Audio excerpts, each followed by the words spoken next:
Salut, les fonctions boxTraceByProfile et multiboxTraceByProfile vont nous permettre de pouvoir tracer un segment qui va partir d'un point A et qui va se terminer à un point B. Et le long de celui-ci, il y a une box, donc un cube qui va se déplacer. On va pouvoir venir lui renseigner ses valeurs ici, on le verra dans un instant. Et si ce cube entre en collision avec un ou plusieurs acteurs, alors ces fonctions vont nous retourner les informations liées à ces collisions. La boxTrace nous retournera la première collision qu'il y aura eu et pas les autres. Tandis que la fonction multiboxTrace nous permettra de travailler sur toutes les collisions qu'il y aura eu. Vous voyez ici que c'est un tableau qui nous est retourné. Donc toutes les collisions nous sont retournées. Avant de regarder concrètement comment ça se passe, on attire juste donc l'attention sur ce byProfile qui va concerner justement le type de collision. Comment est-ce qu'on va gérer la collision? Quels sont les acteurs avec lesquels on doit entrer en collision? Regardons tout de suite notre exemple avant de revenir sur l'étude comme ça de notre fonction. Nous avons ici notre cube qui est l'acteur principal et qui à chaque frame va exécuter la fonction de boxTraceByProfile. Du coup, en mode débugage, on voit bien ici que nous avons notre tracé qui est rouge tant qu'il n'y a pas de collision. On verra dans un instant pourquoi la collision avec le cube bleu n'est pas gérée. Ici, par contre, nous voyons bien qu'il y a une collision. Le tracé change de couleur, vous voyez qu'on était rouge. Ici, nous avons la box que nous avons donc décidée avec les dimensions que nous lui avons données, on va le voir aussi, qui entre en collision. Le point d'impact est symbolisé par ce petit carré rouge que nous voyons en partie ici. Suite à quoi, eh bien, le reste des collisions ne sera pas géré, étant donné que nous sommes sur cette fonction boxTraceByProfile qui nous retourne que la première collision. Donc on a ensuite un changement de couleur de notre tracé qui passe à vert, et effectivement, on va quand même jusqu'au bout de notre tracé ici, et on voit le dernier cube qui est arrivé à sa position finale ici. Alors dans notre fonction, comme je vous le disais, on ne retourne qu'une seule collision, et qu'est-ce qui se passe en termes de collision justement? Quelle est cette histoire de byProfile? Eh bien vous allez voir, c'est pas compliqué du tout. Déjà, qu'est-ce qui se passe au niveau de notre fonction? Notre fonction, on lui dit, tu fais un tracé qui va d'un point A à un point B sous forme de cube avec telle dimension, et si tu croises des acteurs, tu les analyses. Donc, c'est ce qui se passe ici. On arrive, premier acteur, salut cube bleu. Moi, dans ma fonction, j'ai ici un nom de profil. Je vous montrerai l'exemple dans un instant. J'ai un nom de profil qui est le ignore only pawn. Ça correspond à quoi? Ces profils, on les trouve dans les project settings. Donc, les project settings, c'est dans settings, project settings. Et dans la colonne de gauche, dans la rubrique Engine, vous avez ici les collisions. Vous pouvez déplier le preset et c'est ici que l'on retrouve tous les paramètres prédéfinis justement de collision, tous les fameux profils qui sont proposés par Unreal. Vous pouvez en créer si vous le souhaitez avec le bouton New pour avoir plus de souplesse dans votre code. Mais déjà, donc il y a pas mal de profils. Et pour mon exemple, j'utilise moi celui-ci, le Ignore Only Pawn. Du coup, on va double-cliquer dessus pour voir les paramètres qui sont définis. Et ce qui nous intéresse, c'est ici les types d'objets. Ça va justement définir, en utilisant ce profil, quand notre collision va arriver, hop, je reprends mon exemple, quand mon profil ici, quand mon tracé arrive sur cet acteur, il va l'interroger sur son type d'objet. Il va lui dire de quel type d'objet es-tu? Cet objet va donc lui dire, moi je suis ici. Vous voyez, j'ai sélectionné mon objet en question. On va dans la rubrique collision, dans la colonne de droite, on déplie, on va jusqu'à collision, on déplie les collisions presets. Par défaut, on n'est pas sur du custom. Moi, je l'ai passé en custom pour pouvoir justement bouger en temps réel les valeurs, les modifier en temps réel pour bien illustrer le tuto. Donc là, actuellement, son type d'objet est à pawn. Ok, donc le tracé dit, ok, laisse-moi regarder mon profil. Actuellement, moi, le profil qu'on m'a renseigné, il s'appelle Ignore Only Pawn. Tu me dis que tu es un pawn, ok, donc c'est ici. Et mon tableau me dit qu'est-ce que je dois faire? Bien, je dois ignorer les pawns. Du coup, la collision n'est pas prise en compte. Si je reviens ici, c'est exactement ce qui se passe. Il y a une collision, elle n'est pas prise en compte puisque lui a pour type d'objet pawn et que le profil que j'ai renseigné ici qui s'appelle Ignore Only Pawn entre en collision, comme on vient de le voir. Il entre en collision, ici il bloque tous les types d'acteurs sauf les pawns et parenthèse les véhicules aussi. On voit que c'est en ignore tout simplement parce que les véhicules héritent de la classe des pawns. Donc étant donné que mon acteur, hop, je reviens sur mon exemple, étant donné que mon cube ici actuellement est un pawn, ça l'ignore. Si je viens changer son type d'objet, que je le passe par exemple en world static, vous voyez que ça change la donne. Cette fois-ci, il y a bien une collision qui est faite. Pourquoi? Parce que mon tracé arrive ici, salut cube bleu, quel est ton type d'objet? World static, ok, je laisse-moi vérifier dans le profil Ignore Only Pawn, qu'est-ce que je dois faire avec les objets statiques? Je vais sur Ignore Only Pawn, les world statiques, je les bloque. Donc il y a collision. Voici comment, en fait, se lie, voici ce qui se passe quand on utilise nos fonctions de tracé. Étant donné qu'il y a eu une collision, après le reste est ignoré puisqu'actuellement je suis sur ma fonction simple de boxTraceByProfile qui me retourne que la première collision. On verra tout à l'heure qu'avec la multibox, on va pouvoir gérer toutes les collisions qui se feront le long du tracé. Donc voilà l'importance vraiment de ce by profile, on va y revenir dans un instant. Mais pour repartir sur du plus léger, je reviens sur ma fonction, on va étudier ici les inputs. Vous allez voir, ils sont simples et ce sont exactement les mêmes dans les deux fonctions, la version simple et la version multi. Donc du coup, je vais un petit peu écarter la fonction de boxTrace et puis on va étudier ceci. Donc c'est parti, le start ça va être le point de départ de notre segment, le long duquel notre box va se déplacer. Donc on renseigne les coordonnées en x, y et z, et même chose pour le point de fin. Ceci nous permet donc de tracer le segment. Ensuite on a le half size, ça va être tout simplement la taille de notre cube.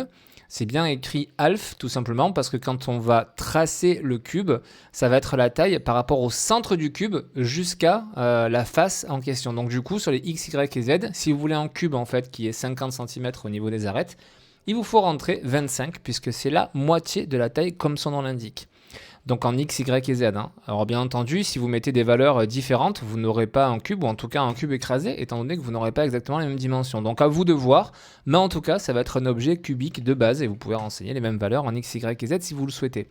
L'orientation va vous permettre de pouvoir faire une rotation du cube en question. Je prends un petit peu d'avance, mais si je viens sur mon exemple en question, par défaut, moi je n'avais pas mis de rotation, donc si on vient ici, on voit qu'on a bien un cube qui part en termes de tracé. Si maintenant je viens modifier ici mon orientation, que je mets par exemple 20, 20 et 20, donc sur les trois axes, c'est-à-dire que j'ai fait une rotation de mon cube, et maintenant vous voyez qu'on a bien notre cube qui a une rotation, et donc c'est vraiment la forme du cube avec la rotation qui va être prise en compte pour savoir si on entre en collision ou pas. Ça peut être intéressant d'utiliser la rotation pour avoir vraiment une précision extrême en termes justement de collision que vous pourrez utiliser, parce que ça vous pouvez l'utiliser pour des balles, pour un objet que vous jetez, pour plein de choses différentes. Vous pouvez utiliser ces fonctions. On continue avec l'étude de nos inputs. Le profile name, comme je vous le disais, c'est le profil de collision. Donc par défaut dans les project settings, vous avez tout ceci. Vous avez très bien la possibilité de pouvoir créer de nouveaux profils de collision en mettant les valeurs que vous souhaitez pour avoir plus de souplesse. Et à ce moment-là, vous viendrez entrer le nom. Vous voyez que on n'a pas de liste déroulante, il faut vraiment rentrer à la mano le nom du profil, donc attention aux fautes de frappe, etc. Sinon, votre profil ne sera pas pris en compte. Le trace complex va vous permettre d'être un petit peu plus précis pour pouvoir justement retourner les informations de collision et travailler avec. Je vous fais un tuto dédié à ça. La majeure partie du temps, vous laisserez toujours décocher. Les acteurs à ignorer. Ici, on peut tout simplement créer un tableau avec la fonction makeArray par exemple, qui va vous permettre de venir renseigner des acteurs que vous souhaitez ignorer. C'est-à-dire qu'en termes de profil, on est censé rentrer en collision avec eux, mais vous voulez forcer justement le fait d'ignorer. Je reprends l'exemple de mon cube bleu. Si ce cube bleu, en termes de collision, répond à ce que demande notre tracé et qu'on souhaite l'ignorer, à ce moment-là, on peut venir ici et faire une référence à ce cube, le mettre dans le tableau, et ça, on peut le faire pour plusieurs acteurs, de façon à dire, ok, même si cet acteur répond au profil de collision, on s'en moque, on veut l'ignorer. C'est comme ça que l'on fera. On a ensuite le Draw Debug Type qui va nous permettre de pouvoir faire du débugage. C'est-à-dire que la ligne rouge puis verte que vous voyez ici, enfin le tracé, c'est justement cette fonction de debug qui nous permet de voir visuellement parlant ce qui ne se passe. Donc si vous le voulez, eh bien vous venez... À chaque fois, j'ai mon node qui disparaît, il faut que je dézoome, rezoome pour le voir. Donc si vous mettez sur node, il n'y a pas de debug. Si vous mettez sur OneFrame, il y en aura juste le temps d'une image. Autrement dit, ça c'est valable si vous exécutez cette fonction sur un tick, comme je le fais pour mon exemple. Mais si ce n'est pas sur un tick, alors à ce moment-là, vous pouvez le choisir le for duration. Et en dépliant ici, vous allez pouvoir venir renseigner ici en secondes la durée pendant laquelle vous voulez que votre débugage s'affiche, ou persistent si vous souhaitez que ça reste affiché en permanence jusqu'à ce que vous appuyez sur échappe ou sur stop. Vous avez la possibilité également, et ça c'est coché par défaut, très souvent 99,9% du temps vous le laisserez cocher, c'est-à-dire ignorer l'acteur qui est en train de caster la fonction en question. Et ça, bien évidemment, il y a de très grandes chances que vous l'utilisiez, c'est-à-dire que pour que mon acteur de cube blanc soit ignoré au moment de caster justement cette fonction, vous voyez que ça sort de mon cube blanc, bien pour que ce ne soit pas la collision avec ce cube qui soit prise en compte, vous faites tout simplement un ignore self ici. Voilà pour l'étude de nos inputs. C'est exactement la même chose pour la version multibox. Les inputs sont exactement les mêmes. Donc on reviendra tout à l'heure. Mais voici l'exemple donc que je vous montre depuis le début. Sur un event tick, j'exécute ma fonction de boxTrace. En point de départ et point de fin, j'ai pris la position de départ de mon cube. et j'ai tracé une distance de 1000 unités, c'est-à-dire 1000 cm face à ce cube. Je vous invite à regarder ces vidéos sur ma chaîne si vous n'êtes pas familiarisé avec ces deux fonctions. Ensuite, la taille de mon cube, bien j'ai rentré une distance de 25, c'est-à-dire 50 cm en fait, pour chacun des côtés. L'orientation, comme je vous l'ai montré, on a fait une orientation de 20 degrés sur chaque axe, mais en fait je vais remettre à 0. Le nom de profil, j'ai donc mis le Ignore Only Pawn. J'aurais pu mettre n'importe quel autre profil disponible ici. Et après, hop, je n'ai pas mis le trace complex, comme je vous le disais, je vais vous faire une vidéo dédiée à ça. Je n'ignore pas d'acteur et le debug, je l'ai mis uniquement le temps d'une frame. Qu'est-ce que nous retourne cette fonction? Ici, vous voyez, on a deux outputs. Le return value qui nous dit si oui ou non il y a eu un impact. Donc avec le branch, on peut dire oui, c'est vrai, on a eu un impact, donc on fait quelque chose. Non, on n'a pas eu d'impact, on fait quelque chose ou on fait rien si on le souhaite. Dans mon cas, je réinitialise tout simplement mon interface utilisateur. J'ai un texte qui s'affiche en bas à gauche. Je le mets vide tout simplement. Si par contre on a un impact, alors qu'est-ce qu'on va faire? Eh bien on va pouvoir utiliser ceci, le outIt. Vous voyez que le outIt, hop, quand je survole avec ma souris, on voit que c'est un hitResult structure, c'est-à-dire une structure qui va nous retourner toutes les informations sur la collision qu'il vient d'y avoir. Comment est-ce qu'on accède à toutes les informations, toutes les variables que contient cette structure? Eh bien on vient ici placer un nouveau node et on fait un break. Et vous voyez qu'en dépliant, on retrouve toutes ces informations liées à l'impact qu'il y a eu.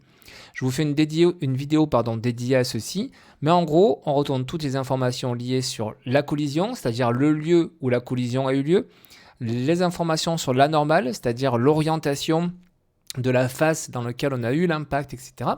Les informations sur l'acteur que nous venons de toucher. Quel est l'acteur que nous venons de toucher? Si c'est un skeletal, c'est-à-dire un personnage ou un objet qui est animé, qui a un squelette sur lui, quelle bone exactement on a touché, quelle composante on a touché, si par exemple c'est un acteur avec un bouclier, on pourra voir si c'est le bouclier ou pas. Bref, toutes ces informations qui vous permettront de faire spawn par exemple un décal pour mettre une trace de balle ou pour faire spawn un système de particules pour mettre de la poussière ou autre à l'endroit où il y a eu impact. Bref, plein de choses où finalement les seules limites seront votre imagination, mais après vous pouvez faire donc plein de choses par rapport justement à l'impact qu'il y a eu. Et moi ce que j'utilise ici depuis le hitActor, c'est justement j'affiche le nom de l'acteur avec lequel on entre en collision dans mon interface utilisateur. Donc je vous remontre cet exemple, je reviens en jeu, j'appuie sur play, on voit bien en bas à gauche le cube vert qui apparaît. Si je viens... Non, je ne peux pas me mettre en plein écran, sinon je ne pourrais pas faire mumuse avec toutes mes données. Donc vous voyez qu'actuellement c'est le cube vert qui retourne la collision, donc on a bien le nom de notre acteur ici, cube vert 2, c'est comme ça qu'il s'appelle dans mon niveau. Si le cube bleu qui est devant, je le prends et je le mets en World Dynamic, cette fois-ci on a bien un impact qui est géré, et du coup c'est bien le nom cube bleu 2 qui nous est retourné. Donc vous voyez, c'est très simple de pouvoir travailler avec toutes ces valeurs pour faire après ce que l'on souhaite avec. Donc ça c'était pour la version simple. Maintenant vous allez voir la version multi, et en fait ça reste simple malgré tout, parce que comme je vous le disais tout à l'heure, tout ce qui est input c'est exactement la même chose, donc je ne reviens pas dessus, j'ai exactement les mêmes valeurs. On va ensuite, avant d'analyser ici ce qui nous est retourné, c'est-à-dire toutes les structures de toutes les collisions, on va voir ce qu'il faut faire en termes de collision justement dans le jeu pour que ça puisse prendre en compte plusieurs collisions. Alors, la base est la même que tout à l'heure, c'est-à-dire que notre tracé ici, il va, chaque fois qu'il va rentrer dans un acteur, interroger cet acteur. Salut, tu es un pawn.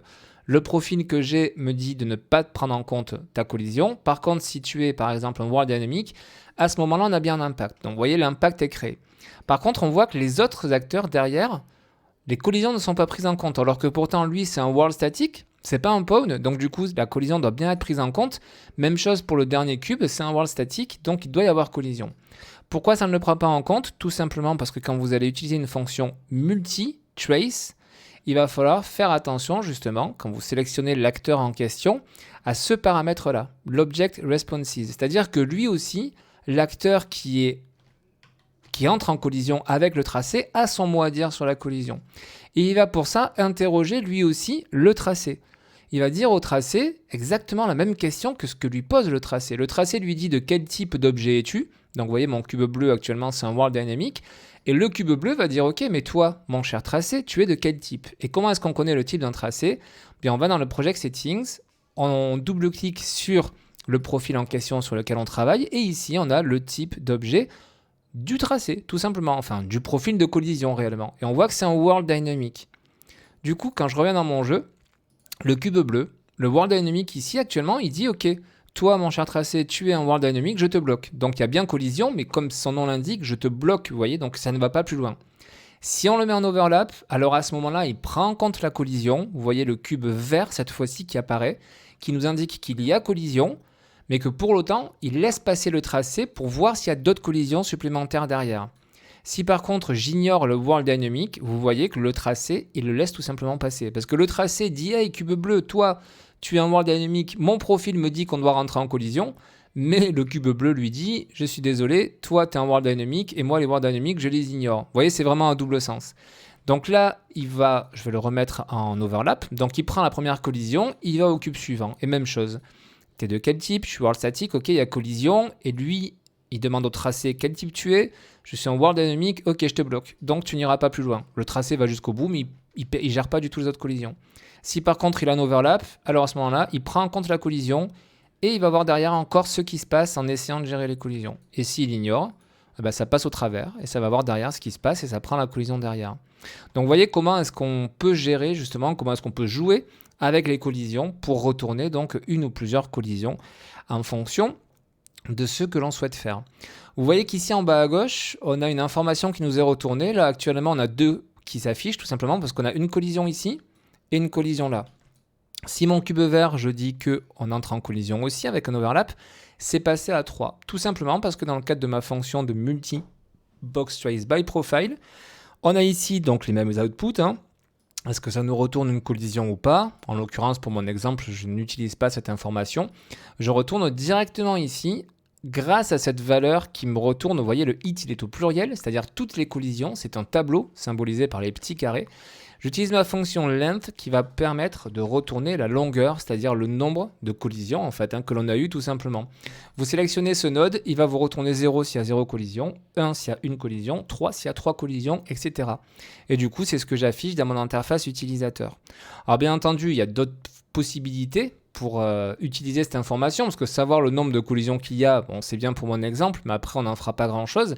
Par contre, vous pouvez très bien ensuite travailler sur chacune de ces collisions. Pour ça, on peut utiliser un for each loop. La fonction de for each loop va nous permettre de pouvoir travailler sur chacune des collisions. C'est-à-dire que si par exemple on en a 3, comme on le voyait dans notre exemple ici, notre tracé va partir, il va avoir une première collision ici. La collision, ça va dire ok, j'ai une première collision, qu'est-ce que je dois faire avec? Moi par exemple, je mets un print string. Ce print string, donc on affichera du texte dedans, peu importe. Comment est-ce qu'on accède justement à toutes les informations de collision du premier cube? Eh bien, les informations de collision, elles sont là. Depuis le ArrayLM, vous voyez, on a le code couleur de la structure. Quand on passe notre souris dessus, on a bien le hit result structure.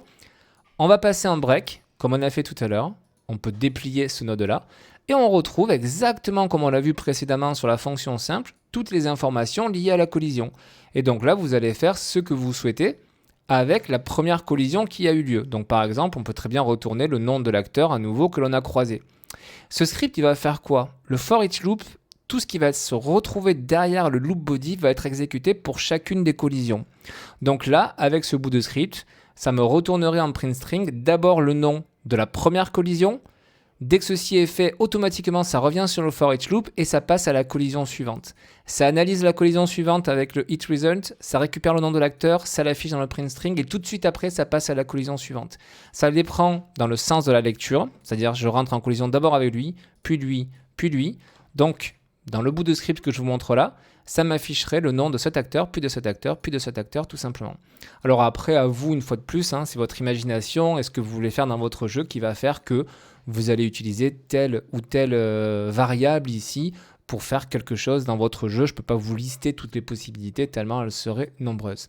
Donc voilà tout ce qu'il fallait savoir sur nos deux fonctions de, hop, je les rapproche ici, de box trace by profile et de multi box trace by profile. N'hésitez pas, l'espace commentaire est là si vous avez des questions. Ciao!